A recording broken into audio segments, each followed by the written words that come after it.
Estamos haciendo el soundcheck aquí de todas las actividades que vamos a hacer en Alcanzando Tus Promesas. Sergio, por acá está el Meño. El soundcheck, como pueden ver, ya tenemos aquí lista la batería. Mi tocayo, Sergio, está preparando la pila para que suene todo lo que da. Mr. Raymond acá está conectando la super lira para alcanzar las promesas que tenemos preparadas para hoy. Y Adam aquí ya... todo tranquilo.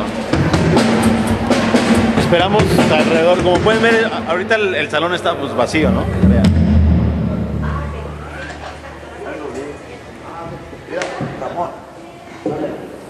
Pero vamos a ir narrando poco a poco que se vaya llenando esto. Alcanzando tus promesas.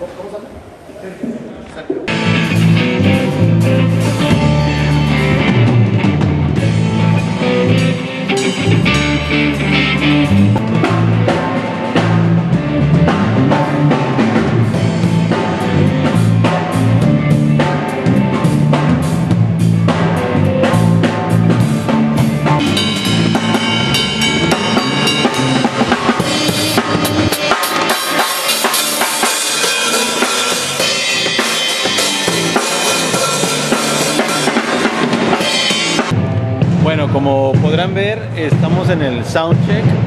La parte de atrás está todo el escenario.